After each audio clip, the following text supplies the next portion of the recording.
Halo teman-teman, di sini saya akan menjelaskan tentang menjaga kesehatan lingkungan. Mengapa kesehatan lingkungan itu penting? Menjaga kesehatan lingkungan tidak hanya membantu mencegah penyakit, tetapi juga mendukung keberlangsungan hidup. Dengan menjaga kualitas air dan udara serta memperhatikan keanekaragaman hayati kita dapat memastikan bahwa ekosistem alam tetap seimbang. Upaya ini juga berkontribusi pada pelestarian alam, sehingga lingkungan yang kita tinggali tetap lestari untuk generasi mendatang. Terus apa dong yang bisa saya lakukan untuk menjaga kesehatan lingkungan? Banyak kok teman-teman, kamu bisa memungut sampah di sekitar rumah dan sekolah, menanam pohon di halaman sekolah atau rumah, menghemat air saat mandi dan mencuci tangan, memastikan lampu dan peralatan elektronik saat tinggal tidak digunakan, mendaur ulang botol plastik dan kertas. Faktor yang mempengaruhi lingkungan secara umum terbagi menjadi faktor alam dan faktor manusia. Faktor alam meliputi iklim, cuaca, bencana alam seperti gempa bumi, banjir, gunung meletus, kesuburan tanah, dan faktor abiotik seperti suhu, cahaya, dan air. Sementara itu, faktor manusia mencakup perilaku seperti membuang sampah sembarangan, limbah industri, dan penebangan hutan, penggunaan bahan bakar fosil, serta aspek budaya, teknologi, dan tata letak ruang. Faktor alam adalah iklim dan cuaca, yaitu pengaruh suhu, intensitas sinyal, matahari, dan curah hujan sangat menentukan kondisi lingkungan. Bencana alam, kejadian seperti banjir, gempa bumi, dan letusan gunung berapi dapat mengubah kualitas lingkungan secara drastis. Kesuburan tanah. Tingkat kesuburan tanah mempengaruhi daya dukung lingkungan, terutama di wilayah agraris. Faktor abiotik lainnya.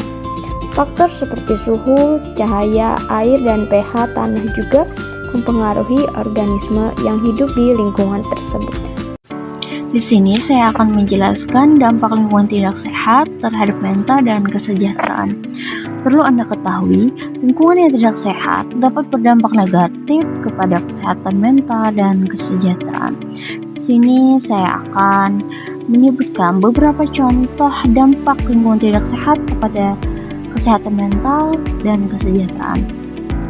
Yang pertama, lingkungan yang kotor atau berbau tidak sedap membuat anak-anak maupun orang dewasa merasa tidak nyaman. Hal ini memicu stres dan gelisah. Dan yang kedua, kecemasan meningkat. Yang ketiga, menurunnya kenyamanan hidup. Lingkungan yang kumuh membuat masyarakat sulit menikmati kegiatan sehari-hari seperti bermain, belajar, bersosialisasi, dan yang keempat, menghambat interaksi sosial. Warga cenderung menghindari tempat yang kotor atau berbau, sehingga jarang berkumpul dan mengurangi keharmonisan. Yang kelima, menurunnya semangat belajar dapat dipengaruhi oleh lingkungan yang tidak sehat, baik secara fisik maupun emosional. Lingkungan fisik yang tidak mendukung, seperti ruangan belajar yang basing, kurang pencahayaan, atau tidak nyaman. Dan yang keenam, kekhawatiran akan penyakit. Lingkungan yang kotor sering dikaitkan dengan penyakit DBD, diare, ISPA. Hal ini membuat orang, terutama orang tua atau anak sekolah, merasa khawatir dan cemas terhadap kesehatan. Lingkungan tidak sehat meningkatkan kecemasan, rasa tidak nyaman, khawatir akan penyakit, serta mengganggu ketenangan pikiran. Oleh sebab itu, menjaga kesehatan dan kenyamanan lingkungan sangat penting untuk kesehatan mental. Di sini ada pertanyaan, apa akibat dari berkurangnya kebiasaan masyarakat untuk berkumpul karena lingkungan yang tidak sehat? Di sini saya akan menjawab, akibat dari berkurangnya kebiasaan masyarakat untuk berkumpul karena lingkungan tidak sehat adalah hubungan sosial antar warga menjadi melemah. Ketika masyarakat enggan berkumpul karena lingkungan kotor, hal ini dapat menyebabkan menurunnya rasa kebersamaan, berkurangnya kerjasama antar warga, hilangnya keharmonisan.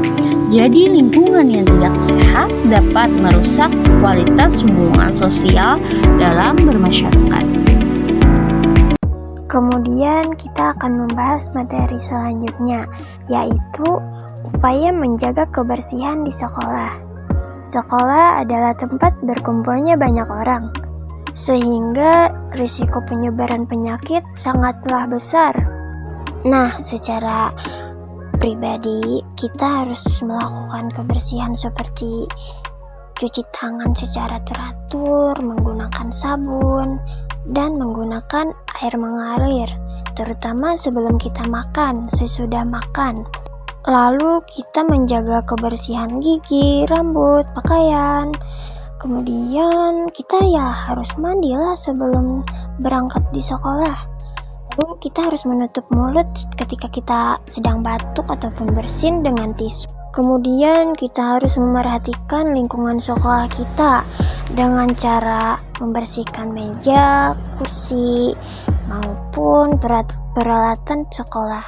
Lalu kita membuang sampah dengan memisahkan sampah organik dan sampah non-organik. Serta kita harus mengosongkan tempat sampah secara rutin untuk mencegah bau dan hama ataupun bakteri-bakteri lainnya. Kemudian melakukan kegiatan seperti hari kebersihan setiap minggunya, di mana siswa membersihkan lingkungan sekolah dan sekitarnya. Upaya menjaga kebersihan di rumah. Rumah adalah tempat istirahat dan berkumpulnya keluarga, sehingga kebersihan di sini langsung memengaruhi kesehatan penghuninya. Nah, secara pribadi kita mandi 2 kali sehari, menggosok gigi pagi dan malam, memotong kuku secara minggunya, cuci tangan sebelum memasak, makan, dan jaga kebersihan pakaian dengan mencuci secara rutin. Lalu kita membersihkan debu dari meja, rak, dan lantai setiap hari atau setiap minggu menggunakan kain atau vacuum cleaner. Kita harus menjaga kebersihan dapur dengan mencuci peralatan makan setelah digunakan, menyimpan makanan di tempat tertutup, dan membersihkan kompor serta wastafel. Kemudian membersihkan kamar mandi dengan disinfektor, lap kering setelah mandi, dan pastikan ventilasi baik untuk menghindari kelembapan. Nah, yang terakhir kita pisahkan sampah rumah tangga seperti organik, plastik, dan kertas, lalu membuangnya sesuai jadwal yang telah diperkirakan. Siram tanaman atau bersihkan halaman rumah untuk mencegah genangan air yang bisa jadi sarang nyamuk. Lakukan pembersihan mendalam mingguan seperti mencuci karpet atau membersihkan lemari es.